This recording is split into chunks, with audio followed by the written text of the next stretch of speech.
Assalamualaikum warahmatullahi wabarakatuh. Perkenalkan, nama saya Suci Ramadhani dengan NIM 21032106, yang dimana maksud dari saya ingin membuat video ini adalah untuk mencoba memaparkan materi yang telah diberikan. Dan materi yang akan saya bawakan yaitu tentang dari seputaran mata kuliah negosiasi dan advokasi bisnis, yang dimana dosen pengampu mata kuliah ini yaitu Bapak Wahyu Isnanda Nasution SST MP. Nah, langsung saja ke materi.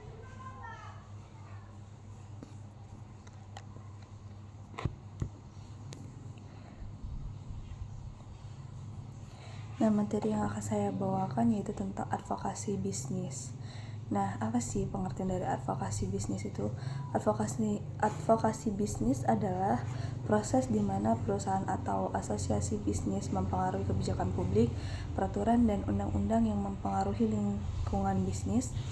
Nah, tujuan utama advokasi bisnis ini adalah untuk menciptakan iklim yang mendukung pertumbuhan dan keberlanjutan bisnis. Berikut ini adalah materi tentang advokasi bisnis, termasuk pengertian, tujuan, manfaat, pelaku, jenis-jenis, dan strategi dalam melakukan advokasi bisnis. Nah, pada pengertian advokasi bisnis ini, advokasi bisnis adalah usaha yang dilakukan oleh perusahaan atau organisasi bisnis yang mempengaruhi kebijakan publik dan peraturan pemerintah yang berdampak pada operasional bisnis mereka. Ini mencakup upaya untuk mengubah, menghapus, atau mempertahankan undang-undang dan kebijakan yang mempengaruhi bisnis. Nah, tujuan advokasi bisnis itu salah satunya mempengaruhi kebijakan publik, yang dimana mengarah kebijakan pemerintah agar menguntungkan bisnis, mengarahkan kebijakan pemerintah agar lebih menguntungkan bagi sektor bisnis.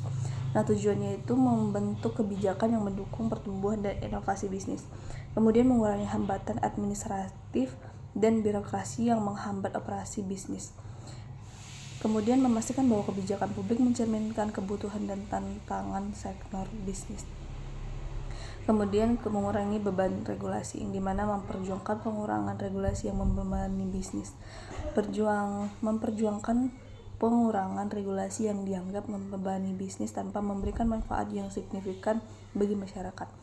Nah, tujuannya itu mengurangi biaya kepatuhan yang tinggi yang dapat membatasi pertumbuhan bisnis, menghindari regulasi yang terlalu ketat atau tidak relevan yang dapat menghambat operasi bisnis, mendorong penerapan regulasi yang lebih sederhana dan efisien. Kemudian meningkatkan lingkungan bisnis, yang dimana menciptakan kondisi yang lebih kondusif untuk bisnis berkembang.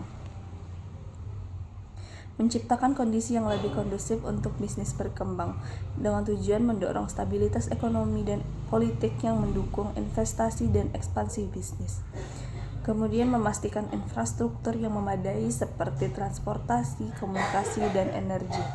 Mengembangkan kebijakan pendidikan dan pelatihan yang menghasilkan tenaga kerja yang terampil dan kompetitif. Nah, pada poin selanjutnya yaitu mendapatkan insentif, yang dimana mendapatkan insentif atau dukungan pemerintah seperti pajak yang lebih rendah atau subsidi, mendapatkan insentif atau dukungan pemerintah seperti pajak yang lebih rendah atau subsidi untuk mendukung pertumbuhan dan perkembangan bisnis. Nah, dengan tujuan mengurangi beban pajak untuk meningkatkan profitabilitas dan investasi kembali dalam bisnis.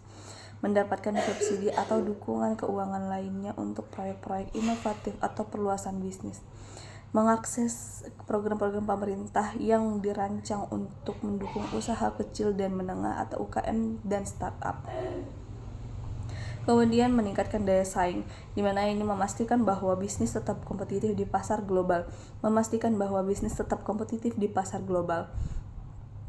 Dengan tujuan mendorong kebijakan perdagangan yang adil dan menguntungkan bagi bisnis domestik, memperjuangkan perlindungan terhadap praktik perdagangan yang tidak adil dari negara lain, mengadvokasi untuk peningkatan akses pasar dan penghapusan hambatan perdagangan internasional. Contoh implementasi tujuan advokasi bisnis yang pertama yaitu mempengaruhi kebijakan publik, yang dimana ini mengadakan pertemuan dengan pejabat pemerintah dan legislator untuk mendiskusikan kebijakan pajak yang mendukung investasi bisnis, menyusun laporan dan penelitian yang menunjukkan dampak positif dari kebijakan yang diusulkan terhadap ekonomi dan lapangan kerja. Lalu yang kedua, mengurangi beban regulasi, yang dimana ini berpartisipasi dalam konsultasi publik mengenai peraturan baru yang diusulkan, mengajukan proposal untuk deregulasi atau penyederhanaan proses perizinan bisnis. Lalu yang ketiga, meningkatkan lingkungan bisnis, yang dimana ini mengadvokasi peningkatan investasi pemerintah dalam infrastruktur yang mendukung logistik dan transportasi. Kemudian berkolaborasi dengan institusi pendidikan untuk menciptakan program pelatihan yang sesuai dengan kebutuhan industri. Lalu yang keempat yaitu mendapatkan insentif, di mana ini mengajukan permohonan untuk program subsidi energi bagi perusahaan manufaktur yang menggunakan teknologi ramah lingkungan, mengadvokasi kebijakan pajak yang menguntungkan bagi usaha kecil dan menengah atau UKM. 5. Meningkatkan daya saing, di mana ini mengadvokasi kebijakan perdagangan yang melindungi industri lokal dari praktik dumping oleh negara lain, berpartisipasi dalam negosiasi perdagangan internasional untuk membuka akses pasar baru bagi produk domestik. Nah, di sini juga ada manfaatnya, yaitu manfaat advokasi bisnis seperti perubahan kebijakannya menguntungkan, ini menghasilkan kebijakan yang mendukung pertumbuhan bisnis. Kemudian pengurangan biaya, yang dimana ini mengurangi biaya yang terkait dengan regulasi yang berlebihan. Kemudian kestabilan bisnis, ini menciptakan lingkungan bisnis yang lebih stabil dan dapat diprediksi. Dan kemudian dukungan publik, yang dimana ini meningkatkan kesadaran dan dukungan masyarakat terhadap kepentingan bisnis. Kemudian ada hubungan yang lebih baik dengan pemerintah, di mana ini membangun hubungan yang konstruktif dengan membuat kebijakan. Nah, ada pun strategi dalam melakukan advokasi bisnis agar advokasi bisnis dapat menjadi lebih efektif, yaitu yang pertama, riset dan analisis, yang dimana analisis kebijakan ini memahami kebijakan dan regulasi yang ada yang berpengaruh pada bisnis Anda. Langkah-langkah utamanya itu yang pertama, menganalisis kebijakan yang relevan, yang dimana ini mengidentifikasi regulasi dan yang mempengaruhi operasi atau pertumbuhan bisnis Anda. Kemudian evaluasi dampak, yang dimana ini menilai bagaimana kebijakan tersebut mengaruhi bisnis Anda dan industri secara keseluruhan. Nah, dengan pengumpulan data, juga di sini yang dimaksud adalah mengumpulkan data dan informasi yang mendukung posisi advokasi Anda. Adapun langkah-langkah utama itu yang pertama yaitu pengumpulan data empiris, yang dimana ini dimaksud menggunakan data pasar, ekonomi, atau sosial untuk mendukung klaim atau argumen advokasi. Kemudian yang kedua, survei atau penelitian, yang dimana mengumpulkan umpan balik dari pelanggan atau pemangku kepentingan untuk mendukung posisi Anda. Nah, kemudian ada lobby dan negosiasi pertemuan dengan pembuatan kebijakan, yang dimana ini dimaksud bertemu dengan legislator, regulator, atau pejabat pemerintah untuk mempengaruhi kebijakan atau keputusan. Adapun langkah-langkah utama yang pertama yaitu persiapan untuk pertemuan, yang dimana ini mempersiapkan argumen yang solid dan data pendukung. Yang kedua, membangun hubungan, yang dimana membangun hubungan yang kuat dengan pembuat kebijakan untuk mendukung advokasi Anda. Lalu di sini ada juga negosiasi, yang dimaksud adalah berunding untuk mencapai hasil yang diinginkan dalam perubahan kebijakan atau regulasi. Nah, langkah-langkah utamanya itu yang pertama, identifikasi titik kesepakatan, yang dimana ini mencari area kompromi yang dapat diterima oleh semua pihak terkait. Kedua yaitu mendukung argumen dengan bukti, yang dimana ini menggunakan data dan contoh konkret untuk mendukung kebutuhan perubahan kebijakan. Lalu yang ketiga ada membangun koalisi kolaborasi dengan asosiasi bisnis, yang dimana yang dimaksud di sini adalah bekerja sama dengan asosiasi dan organisasi bisnis lainnya untuk memperkuat suara bersama. Adapun langkah-langkah utamanya yang pertama yaitu bergabung dengan asosiasi industri, yang dimana ini membangun aliansi dengan organisasi yang mewakili kepentingan bisnis serupa. Lalu yang kedua, koordinasi aksi bersama, yang dimana mengordinasikan strategi advokasi untuk mencapai dampak yang lebih besar. Nah, aliansi dengan kelompok kepentingan lain di sini yang dimaksud adalah membangun aliansi dengan kelompok atau organisasi lain yang memiliki kepentingan yang serupa. Adapun langkah-langkah utama yang pertama, identifikasi mitra potensial, yang dimana temukan kelompok atau organisasi yang memiliki visi atau tujuan yang sejalan. Lalu yang kedua yaitu kerjasama dengan kampanye, yang dimana ini berkolaborasi dalam kegiatan advokasi atau acara untuk meningkatkan visibilitas dan pengaruh. Lalu yang keempat ada kampanye media, penggunaan media tradisional. Yang dimaksudkan di sini adalah menggunakan media seperti surat kabar, televisi, dan radio untuk menyebarkan pesan advokasi. Nah, langkah-langkah utama yang pertama yaitu merencanakan media, merancang strategi untuk menjangkau audiens yang tepat melalui media tradisional. Yang kedua yaitu pelatihan juru bicara, yang dimana ini memastikan juru bicara terlatih untuk memberikan pesan dengan jelas dan efektif. Kemudian ada juga media sosial, yang dimana di sini dimaksudkan adalah memanfaatkan platform media sosial untuk memperluas jangkauan dan mobilisasi dukungan. Adapun langkah-langkah utamanya yaitu yang pertama strategi konten, yang dimana membuat konten yang menarik dan relevan untuk membangun komunitas online yang terlibat. Yang kedua penggunaan kampanye hashtag, yang dimana ini menggunakan tagar untuk meningkatkan visibilitas dan mengumpulkan dukungan. Lalu yang kelima ada pendidikan dan kesadaran publik. Di sini termasuk edukasi publik, yang dimana di sini yang dimaksud adalah mengadakan seminar lokakarya atau acara pendidikan lainnya untuk meningkatkan pemahaman masyarakat tentang isu yang diadvokasi. Langkah-langkah utamanya yaitu yang pertama desain materi edukatif, yang dimana membuat presentasi atau materi lain dan informatif dan mudah dimengerti.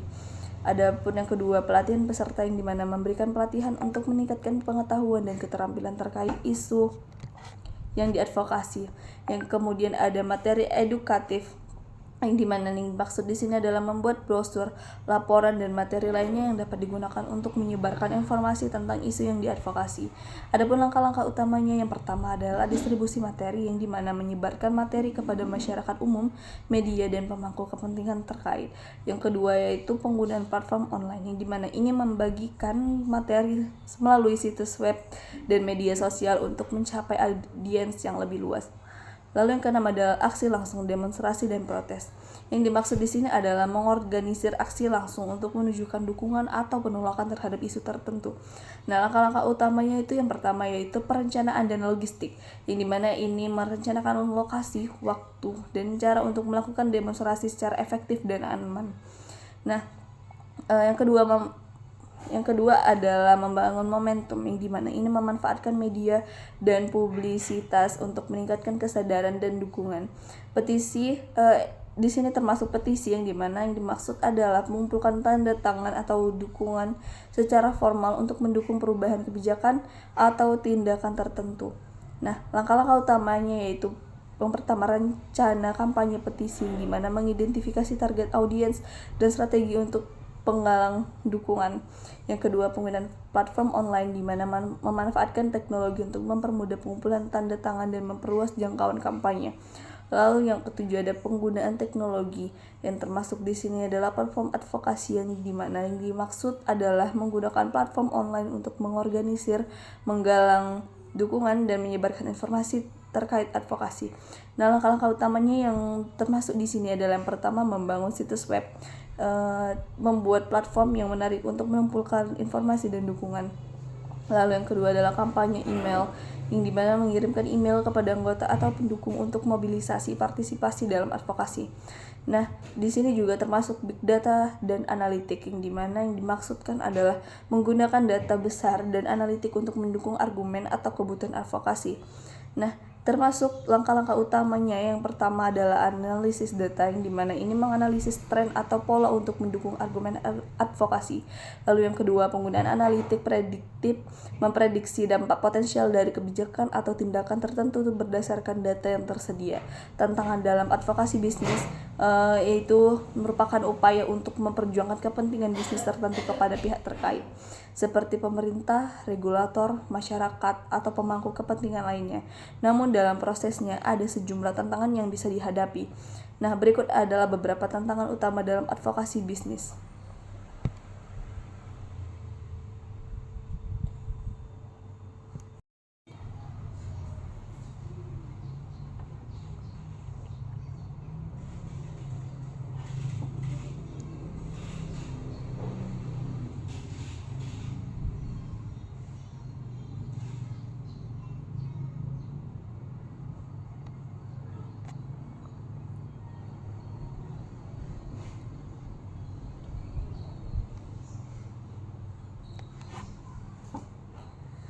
Nah, berikut adalah beberapa tantangan utama dalam advokasi bisnis.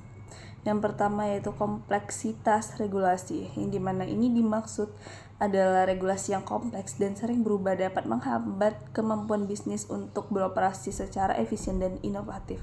Nah, tantangannya ini yang pertama ketidakpastian hukum, perubahan dalam peraturan atau hukum yang dapat mempengaruhi strategi bisnis. Kemudian yaitu yang kedua biaya kepatuhan, yang dimana biaya yang tinggi untuk mematuhi berbagai peraturan dan persyaratan hukum. Lalu yang ketiga yaitu persyaratan administratif, yang dimana proses birokratis yang panjang untuk memperoleh izin atau persetujuan tertentu. Lalu yang kedua ada oposisi publik deskriptif, yang dimana reaksi negatif dari masyarakat atau kelompok kepentingan tertentu terhadap kegiatan atau kebijakan bisnis tertentu. Nah, tantangan itu seperti persepsi negatif, yang dimana pendapat publik yang tidak mendukung atau bahkan menentang praktek atau produk tertentu. Nah, yang kedua ada kampanye opini publik, yang dimana kampanye atau gerakan yang mengkritik atau menuntut perubahan terhadap kebijakan bisnis. Lalu yang ketiga ada keterbatasan sumber daya deskripsi, yang dimana keterbatasan dana, personel, atau pengalaman yang dapat membatasi kemampuan bisnis untuk melakukan advokasi yang efektif. Nah, tantangannya itu seperti keterbatasan keuangan, ini kesulitan dalam penyediaan dana yang cukup untuk membiayai ketadian advokasi, kurangnya ahli, yang dimana keterbatasan personel atau keahlian dalam strategi advokasi dan pengelolaan isu publik. Lalu yang keempat ada perubahan politik deskripsi, yang dimana ketidakpastian politik atau perubahan dalam pemerintah yang dapat mempengaruhi kebijakan bisnis dan prospek advokasi. Nah, tantangannya itu berupa perubahan kebijakan, yang dimana kebijakan baru atau perubahan yang tidak terduga yang dapat mempengaruhi operasi bisnis. Kemudian instabilitas politik, yang dimana ketidakstabilan politik yang mempersulit upaya untuk mempengaruhi kebijakan. Adapun yang kelima yaitu ketidakseimbangan kekuasaan, yang dimana ini dimaksud ketidakseimbangan dalam kekuatan atau pengaruh antara bisnis dan pihak-pihak lain yang terlibat dalam proses kebijakan. Adapun tantangannya seperti dominisasi pihak tertentu, yang dimana dominisasi atau kekuasaan pihak-pihak lain yang dapat mengesampingkan kepentingan bisnis. Nah, ketidaksetaraan akses, yang dimana kesulitan dalam mendapatkan akses yang sama terhadap pembuatan kebijakan atau pengambilan keputusan. Lalu yang keenam ada kompleksitas isu deskripsi, isu-isu kompleks yang melibatkan berbagai aspek politik, ekonomi, sosial, dan lingkungan. Adapun tantangannya seperti kesulitan menyampaikan pesan, yang dimana kesulitan dalam menjelaskan isu yang kompleks kepada masyarakat umum atau kebijakan. Kemudian kontroversi, isu-isu yang kontroversial dapat menyulitkan proses advokasi yang mendapatkan dukungan luas. Dan kemudian yang ketujuh ada perbedaan nilai dan prioritas. Yang dimaksud di sini adalah perbedaan dalam nilai-nilai, prioritas atau kepentingan antara bisnis dan pihak-pihak lain seperti masyarakat, pemerintah, atau LSM. Dan tantangan itu seperti kesulitan mencapai konsensus, kesulitan dalam mencapai kesepakatan atau konsensus di antara berbagai pihak yang terlibat. Kemudian konflik kepentingan, yang dimana perbedaan dalam kepentingan yang dapat menyebabkan konflik atau penolakan terhadap usulan bisnis. Nah, strategi menghadapi tantangan advokasi bisnis. Untuk mengatasi tantangan-tantangan tersebut, bisnis dapat mengambil langkah-langkah strategis seperti yang pertama, penguatan hubungan deskripsi, yang dimana ini membangun dan memelihara hubungan yang kuat dengan pemangku kepentingan kunci, termasuk pemerintah, masyarakat, media, dan kelompok lainnya. Nah, strateginya itu seperti networking aktif, yang menghadiri acara, seminar, dan konferensi yang relevan untuk membangun jaringan dan mengidentifikasi peluang advokasi. Kemudian komunikasi terbuka, yang menjaga saluran komunikasi terbuka dengan pemangku kepentingan melalui pertemuan rutin, surat kabar, dan media sosial. Kemudian juga kemitraan strategis, yang dimana berkolaborasi dengan asosiasi bisnis atau organisasi lain untuk meningkatkan pengaruh dan dukungan bersama. Kemudian ada edukasi dan kesadaran publik, yang dimana yang dimaksud di sini adalah meningkatkan pemahaman dan kesadaran publik tentang isu-isu yang relevan dengan bisnis Anda. Nah, strateginya itu seperti program edukasi, mengadakan seminar, lokakarya, atau webinar untuk memberikan informasi dan edukasi kepada masyarakat atau pemangku kepentingan lainnya. Lalu materi pendidikan yang dimana mengembangkan materi edukatif seperti brosur, infografis atau laporan untuk menyampaikan informasi dengan cara yang mudah dipahami. Kemudian juga kampanye informasi yang dimana ini menggunakan media sosial dan publikasi online untuk menyebarkan informasi yang akurat dan relevan. Kemudian juga yang ketiga, kolaborasi dan aliansi, yang dimana di sini dimaksud berkolaborasi dengan asosiasi bisnis, kelompok advokasi, atau kelompok lain yang memiliki kepentingan serupa untuk memperkuat suara kolektif. Nah, strateginya seperti bekerja sama dengan asosiasi, yang dimana ini bergabung dengan atau mendirikan asosiasi bisnis yang kuat untuk mengadvokasi kepentingan bersama. Lalu kemudian aliansi dengan LSM, yang dimana membangun kemitraan dengan LSM atau organisasi nirlaba yang memiliki pengaruh dalam isu-isu yang relevan. Seperti ada juga coalition building, yang dimana membentuk koalisi strategis dengan berbagai pihak untuk memperluas dukungan dan meningkatkan pengaruh. Kemudian yang keempat yaitu komunikasi efektif. Deskripsinya itu seperti mengembangkan strategi komunikasi yang efektif untuk menyampaikan pesan advokasi secara jelas dan persuasif kepada publik dan pemangku kepentingan. Nah, strateginya itu seperti pesan yang konsisten. Ini memiliki narasi yang konsisten dan jelas tentang kepentingan bisnis dan dampak positifnya bagi masyarakat dan ekonomi. Kemudian media relations, membangun hubungan yang baik dengan media dan memanfaatkan platform media untuk mencapai audiens yang lebih luas. Kemudian advokasi digital juga menggunakan media sosial dan kampanye online untuk memobilisasi pendukung, menggalang dukungan dan mempengaruhi opini publik. Lalu yang kelima ada monitoring dan responsif. Ini dimaksud seperti memantau perubahan lingkungan politik, ekonomi, dan sosial serta merespons dengan cepat untuk mengadaptasi strategi advokasi. Nah, strategi itu seperti monitoring isu, mengikuti perkembangan dan tren terkini dalam industri dan kebijakan yang relevan. Kemudian evaluasi reguler, melakukan evaluasi rutin terhadap strategi advokasi untuk menilai efektivitasnya dan melakukan penyesuaian jika diperlukan. Kemudian juga respon cepat, yang dimana merespon perubahan atau insiden yang dapat mempengaruhi citra atau operasi bisnis dengan tepat waktu.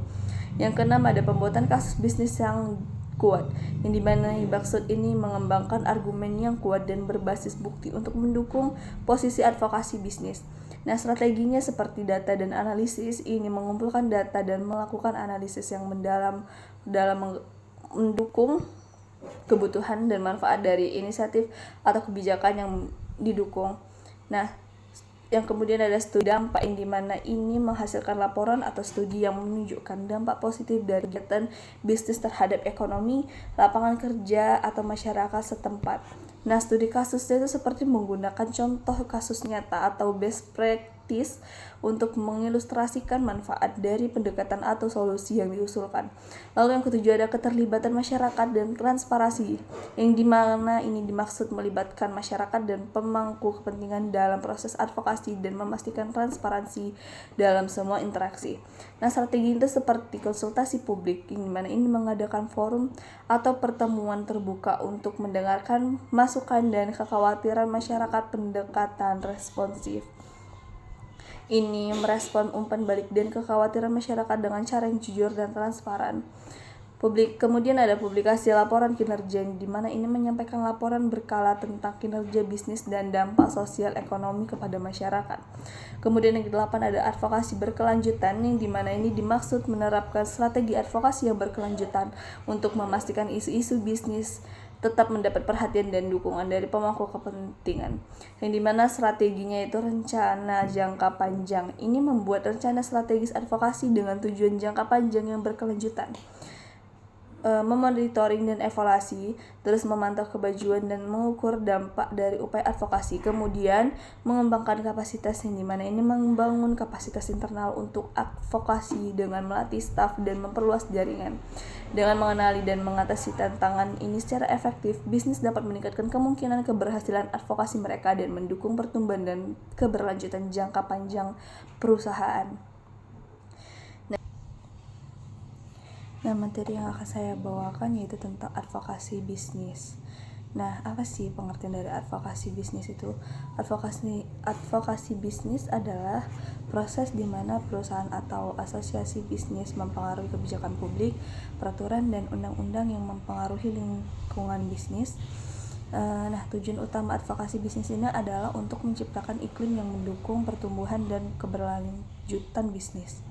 Berikut ini adalah materi tentang advokasi bisnis, termasuk pengertian, tujuan, manfaat, pelaku, jenis-jenis, dan strategi dalam melakukan advokasi bisnis.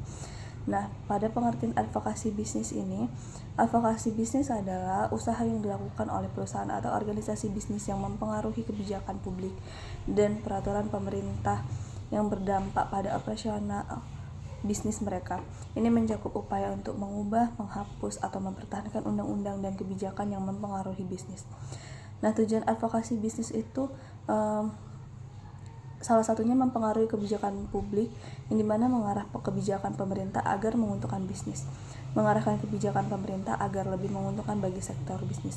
Nah, tujuannya itu membentuk kebijakan yang mendukung pertumbuhan dan inovasi bisnis, kemudian mengurangi hambatan administratif dan birokrasi yang menghambat operasi bisnis. Kemudian memastikan bahwa kebijakan publik mencerminkan kebutuhan dan tantangan sektor bisnis.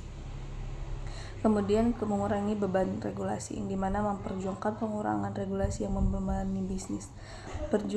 Memperjuangkan pengurangan regulasi yang dianggap membebani bisnis tanpa memberikan manfaat yang signifikan bagi masyarakat. Nah, tujuannya itu mengurangi biaya kepatuhan yang tinggi yang dapat membatasi pertumbuhan bisnis, menghindari regulasi yang terlalu ketat atau tidak relevan yang dapat menghambat operasi bisnis, mendorong penerapan regulasi yang lebih sederhana dan efisien. Kemudian meningkatkan lingkungan bisnis, yang dimana menciptakan kondisi yang lebih kondusif untuk bisnis berkembang. Menciptakan kondisi yang lebih kondusif untuk bisnis berkembang dengan tujuan mendorong stabilitas ekonomi dan politik yang mendukung investasi dan ekspansi bisnis.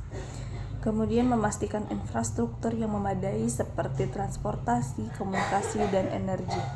Mengembangkan kebijakan pendidikan dan pelatihan yang menghasilkan tenaga kerja yang terampil dan kompetitif. Nah, pada poin selanjutnya yaitu mendapatkan insentif, yang dimana mendapatkan insentif atau dukungan pemerintah seperti pajak yang lebih rendah atau subsidi, mendapatkan insentif atau dukungan pemerintah seperti pajak yang lebih rendah atau subsidi untuk mendukung pertumbuhan dan perkembangan bisnis. Nah, dengan tujuan mengurangi beban pajak untuk meningkatkan profitabilitas dan investasi kembali dalam bisnis. Mendapatkan subsidi atau dukungan keuangan lainnya untuk proyek-proyek inovatif atau perluasan bisnis.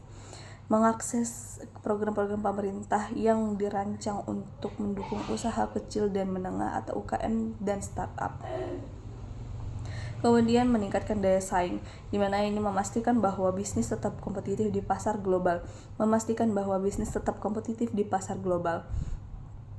Dengan tujuan mendorong kebijakan perdagangan yang adil dan menguntungkan bagi bisnis domestik, memperjuangkan perlindungan terhadap praktik perdagangan yang tidak adil dari negara lain, mengadvokasi untuk peningkatan akses pasar dan penghapusan hambatan perdagangan internasional.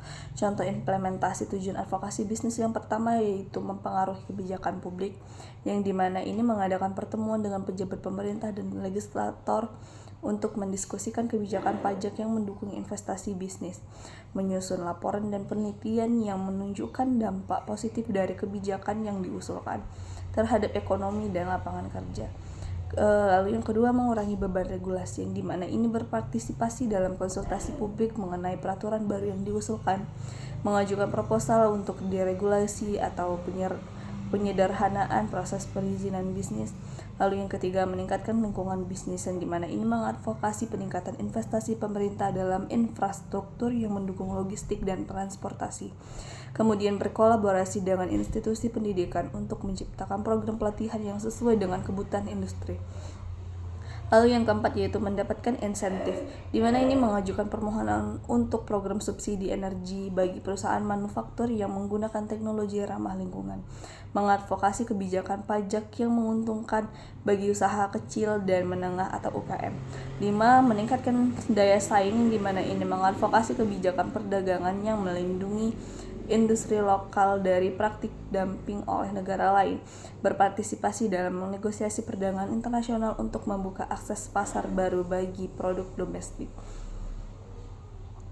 Nah, di sini juga ada manfaatnya, yaitu manfaat advokasi bisnis seperti perubahan kebijakannya menguntungkan, ini menghasilkan kebijakan yang mendukung pertumbuhan bisnis. Kemudian pengurangan biaya, yang dimana ini mengurangi biaya yang terkait dengan regulasi yang berlebihan.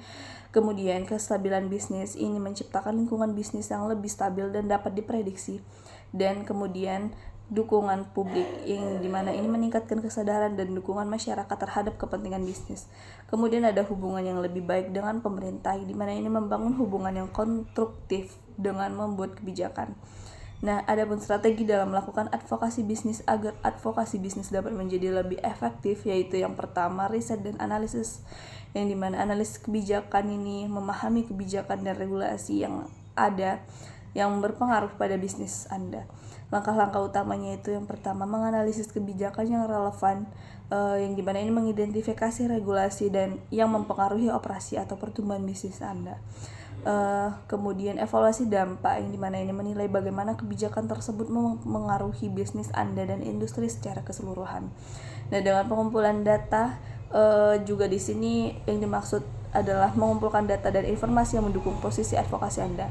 Adapun langkah-langkah utama itu yang pertama yaitu pengumpulan data empiris, yang dimana ini dimaksud menggunakan data pasar, ekonomi, atau sosial untuk mendukung klaim atau argumen advokasi.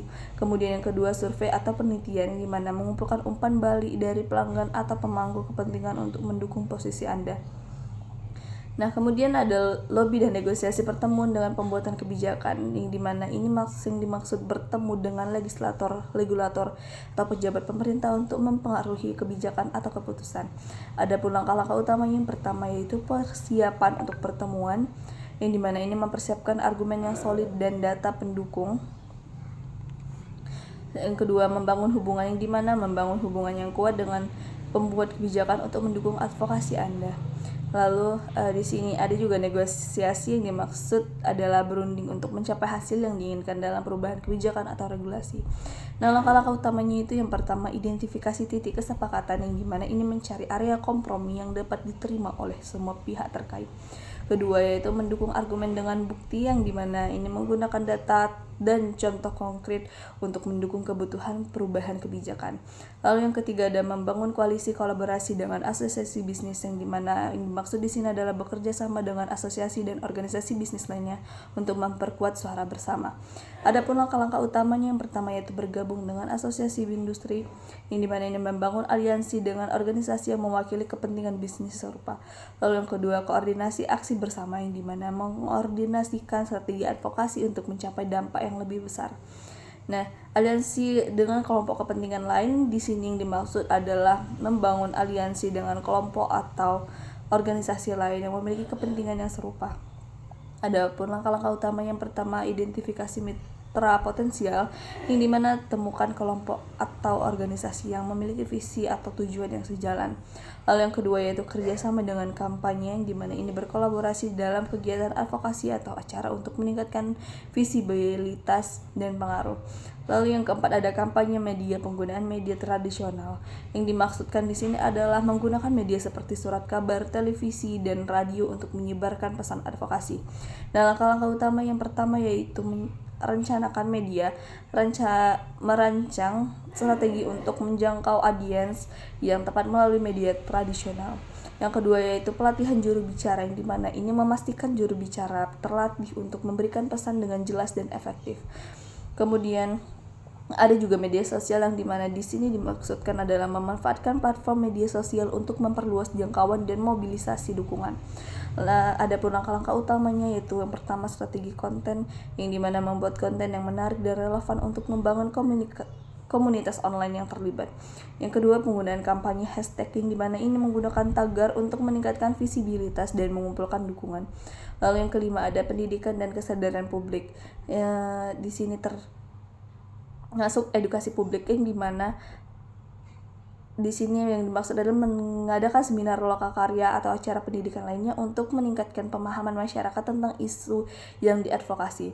Langkah-langkah utamanya yaitu yang pertama, desain materi edukatif yang dimana membuat presentasi atau materi lain dan informatif dan mudah dimengerti. Adapun yang kedua, pelatihan peserta yang dimana memberikan pelatihan untuk meningkatkan pengetahuan dan keterampilan terkait isu yang diadvokasi. Yang kemudian ada materi edukatif yang dimana maksud di sini adalah membuat brosur, laporan, dan materi lainnya yang dapat digunakan untuk menyebarkan informasi tentang isu yang diadvokasi. Adapun langkah-langkah utamanya, yang pertama adalah distribusi materi yang dimana menyebarkan materi kepada masyarakat umum, media, dan pemangku kepentingan terkait. Yang kedua yaitu penggunaan platform online yang dimana ini membagikan materi melalui situs web dan media sosial untuk mencapai audiens yang lebih luas. Lalu yang keenam adalah aksi langsung, demonstrasi, dan protes. Yang dimaksud di sini adalah mengorganisir aksi langsung untuk menunjukkan dukungan atau penolakan terhadap isu tertentu. Nah, langkah-langkah utamanya itu yang pertama yaitu perencanaan dan logistik, yang dimana ini merencanakan lokasi, waktu, dan cara untuk melakukan demonstrasi secara efektif dan aman. Nah, yang kedua adalah membangun momentum yang dimana ini memanfaatkan media dan publisitas untuk meningkatkan kesadaran dan dukungan. Petisi di sini termasuk petisi yang dimana yang dimaksud adalah mengumpulkan tanda tangan atau dukungan secara formal untuk mendukung perubahan kebijakan atau tindakan tertentu.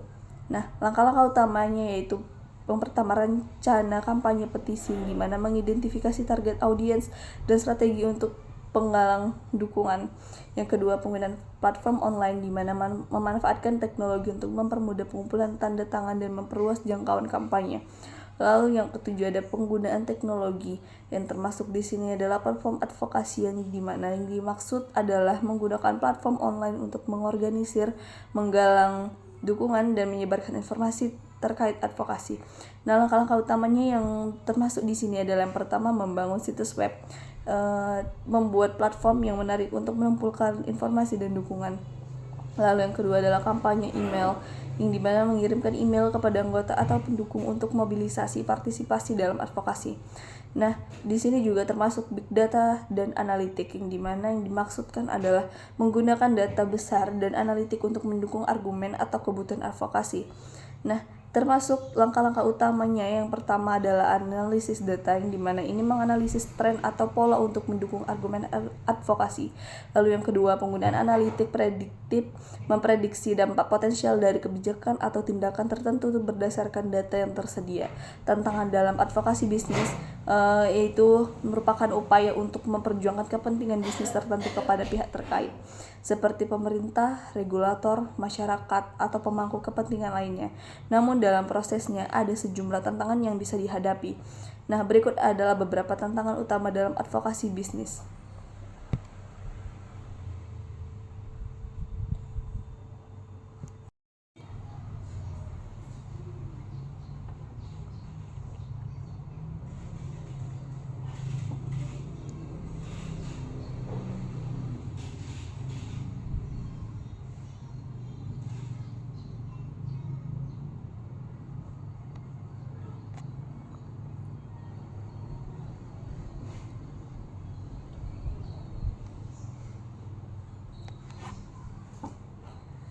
Nah, berikut adalah beberapa tantangan utama dalam advokasi bisnis.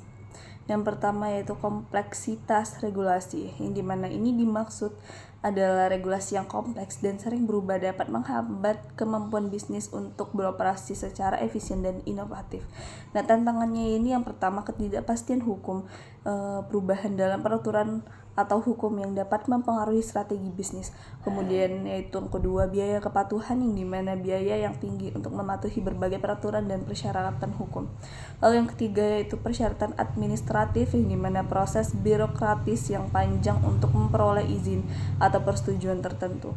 Lalu yang kedua ada oposisi publik deskriptif, yang dimana reaksi negatif dari masyarakat atau kelompok kepentingan tertentu terhadap kegiatan atau kebijakan bisnis tertentu. Nah, tantangannya itu seperti persepsi negatif, yang dimana pendapat publik yang tidak mendukung atau bahkan menentang praktek atau produk tertentu. Nah, yang kedua ada kampanye opini publik, yang dimana kampanye atau gerakan yang mengkritik atau menuntut perubahan terhadap kebijakan bisnis. Lalu yang ketiga ada keterbatasan sumber daya deskripsi, yang dimana keterbatasan dana, personel, atau pengalaman yang dapat membatasi kemampuan bisnis untuk melakukan advokasi yang efektif. Nah, tantangannya itu seperti keterbatasan keuangan, ini kesulitan dalam penyediaan dana yang cukup untuk membiayai ketadihan advokasi, kurangnya ahli, yang dimana keterbatasan personel atau keahlian dalam strategi advokasi dan pengelolaan isu publik. Lalu yang keempat ada perubahan politik deskripsi, yang dimana ketidakpastian politik atau perubahan dalam pemerintah yang dapat mempengaruhi kebijakan bisnis dan prospek advokasi. Nah, tantangannya itu berupa perubahan kebijakan, yang dimana kebijakan baru atau perubahan yang tidak terduga yang dapat mempengaruhi operasi bisnis. Kemudian instabilitas politik, yang dimana ketidakstabilan politik yang mempersulit upaya untuk mempengaruhi kebijakan. Adapun yang kelima yaitu ketidakseimbangan kekuasaan, yang dimana ini dimaksud ketidakseimbangan dalam kekuatan atau pengaruh antara bisnis dan pihak-pihak lain yang terlibat dalam proses kebijakan. Adapun tantangannya seperti dominisasi pihak tertentu, yang dimana dominisasi atau kekuasaan pihak-pihak lain yang dapat mengesampingkan kepentingan bisnis. Nah, ketidaksetaraan akses, yang dimana kesulitan dalam mendapatkan akses yang sama terhadap pembuatan kebijakan atau pengambilan keputusan. Lalu yang keenam ada kompleksitas isu deskripsi, isu-isu kompleks yang melibatkan berbagai aspek politik, ekonomi, sosial, dan lingkungan. Adapun tantangannya seperti kesulitan menyampaikan pesan, yang dimana kesulitan dalam menjelaskan isu yang kompleks kepada masyarakat umum atau kebijakan. Kemudian kontroversi, isu-isu yang kontroversial dapat menyulitkan proses advokasi yang mendapatkan dukungan luas. Dan kemudian yang ketujuh ada perbedaan nilai dan prioritas. Yang dimaksud di sini adalah perbedaan dalam nilai-nilai, prioritas atau kepentingan antara bisnis dan pihak-pihak lain seperti masyarakat, pemerintah, atau LSM. Dan tantangan itu seperti kesulitan mencapai konsensus, kesulitan dalam mencapai kesepakatan atau konsensus di antara berbagai pihak yang terlibat. Kemudian konflik kepentingan, yang dimana perbedaan dalam kepentingan yang dapat menyebabkan konflik atau penolakan terhadap usulan bisnis.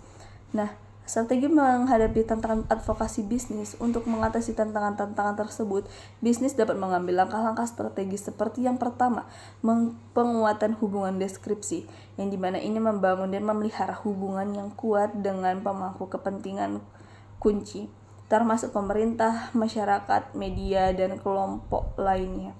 Nah, strateginya itu seperti networking aktif, yang menghadiri acara, seminar, dan konferensi yang relevan untuk membangun jaringan dan mengidentifikasi peluang advokasi. Kemudian komunikasi terbuka, yang menjaga saluran komunikasi terbuka dengan pemangku kepentingan melalui pertemuan rutin, surat kabar, dan media sosial. Kemudian juga kemitraan strategis, yang dimana berkolaborasi dengan asosiasi bisnis atau organisasi lain untuk meningkatkan pengaruh dan dukungan bersama. Kemudian ada edukasi dan kesadaran publik, yang dimana yang dimaksud di sini adalah meningkatkan pemahaman dan kesadaran publik tentang isu-isu yang relevan dengan bisnis Anda. Nah, strateginya itu seperti program edukasi, mengadakan seminar, lokakarya, atau webinar untuk memberikan informasi dan edukasi kepada masyarakat atau pemangku kepentingan lainnya. Lalu materi pendidikan, yang dimana mengembangkan materi edukatif seperti brosur, infografis, atau laporan untuk menyampaikan informasi dengan cara yang mudah dipahami. Kemudian juga kampanye informasi, yang dimana ini menggunakan media sosial dan publikasi online untuk menyebarkan informasi yang akurat dan relevan. Kemudian juga yang ketiga, kolaborasi dan aliansi, yang dimana di sini dimaksud berkolaborasi dengan asosiasi bisnis, kelompok advokasi, atau kelompok lain yang memiliki kepentingan serupa untuk memperkuat suara kolektif. Nah, strateginya seperti bekerja sama dengan asosiasi, yang dimana ini bergabung dengan atau mendirikan asosiasi bisnis yang kuat untuk mengadvokasi kepentingan bersama. Lalu kemudian aliansi dengan LSM, yang dimana membangun kemitraan dengan LSM atau organisasi nirlaba yang memiliki pengaruh dalam isu-isu yang relevan. Seperti ada juga coalition building, yang dimana membentuk koalisi strategis dengan berbagai pihak untuk memperluas dukungan dan meningkatkan pengaruh. Kemudian yang keempat yaitu komunikasi efektif. Deskripsinya itu seperti mengembangkan strategi komunikasi yang efektif untuk menyampaikan pesan advokasi secara jelas dan persuasif kepada publik dan pemangku kepentingan. Nah, strateginya itu seperti pesan yang konsisten. Ini memiliki narasi yang konsisten dan jelas tentang kepentingan bisnis dan dampak positifnya bagi masyarakat dan ekonomi. Kemudian media relations, membangun hubungan yang baik dengan media dan memanfaatkan platform media untuk mencapai audiens yang lebih luas. Kemudian advokasi digital juga menggunakan media sosial dan kampanye online untuk memobilisasi pendukung, menggalang dukungan dan mempengaruhi opini publik. Lalu yang kelima ada monitoring dan responsif. Ini dimaksud seperti memantau perubahan lingkungan politik, ekonomi, dan sosial serta merespons dengan cepat untuk mengadaptasi strategi advokasi. Nah, strategi itu seperti monitoring isu, mengikuti perkembangan dan tren terkini dalam industri dan kebijakan yang relevan. Kemudian evaluasi reguler, melakukan evaluasi rutin terhadap strategi advokasi untuk menilai efektivitasnya dan melakukan penyesuaian jika diperlukan. Kemudian juga respon cepat, yang dimana merespon perubahan atau insiden yang dapat mempengaruhi citra atau operasi bisnis dengan tepat waktu. Yang keenam ada pembuatan kasus bisnis yang kuat, yang dimana maksud ini mengembangkan argumen yang kuat dan berbasis bukti untuk mendukung posisi advokasi bisnis. Nah, strateginya seperti data dan analisis. Ini mengumpulkan data dan melakukan analisis yang mendalam dalam mendukung kebutuhan dan manfaat dari inisiatif atau kebijakan yang didukung. Nah, yang kemudian ada studi dampak, yang dimana ini menghasilkan laporan atau studi yang menunjukkan dampak positif dari kegiatan bisnis terhadap ekonomi, lapangan kerja, atau masyarakat setempat. Nah, studi kasusnya itu seperti menggunakan contoh kasus nyata atau best practice untuk mengilustrasikan manfaat dari pendekatan atau solusi yang diusulkan. Lalu yang ketujuh ada keterlibatan masyarakat dan transparansi, yang dimana ini dimaksud melibatkan masyarakat dan pemangku kepentingan dalam proses advokasi dan memastikan transparansi dalam semua interaksi. Nah, strategi itu seperti konsultasi publik, yang dimana ini mengadakan forum atau pertemuan terbuka untuk mendengarkan masukan dan kekhawatiran masyarakat. Pendekatan responsif ini merespon umpan balik dan kekhawatiran masyarakat dengan cara yang jujur dan transparan. Kemudian ada publikasi laporan kinerja, di mana ini menyampaikan laporan berkala tentang kinerja bisnis dan dampak sosial ekonomi kepada masyarakat. Kemudian yang kedelapan ada advokasi berkelanjutan, yang di mana ini dimaksud menerapkan strategi advokasi yang berkelanjutan untuk memastikan isu-isu bisnis tetap mendapat perhatian dan dukungan dari pemangku kepentingan, yang dimana strateginya itu rencana jangka panjang. Ini membuat rencana strategis advokasi dengan tujuan jangka panjang yang berkelanjutan, memonitoring dan evaluasi, terus memantau kemajuan dan mengukur dampak dari upaya advokasi. Kemudian mengembangkan kapasitas, yang dimana ini membangun kapasitas internal untuk advokasi dengan melatih staf dan memperluas jaringan. Dengan mengenali dan mengatasi tantangan ini secara efektif, bisnis dapat meningkatkan kemungkinan keberhasilan advokasi mereka dan mendukung pertumbuhan dan keberlanjutan jangka panjang perusahaan. Nah, sekian dari hasil pemaparan materi yang saya sampaikan. Lebih dan kurang mohon maaf. Saya tutup, wabillahi taufik walhidayah. Wassalamualaikum warahmatullahi wabarakatuh. Terima kasih.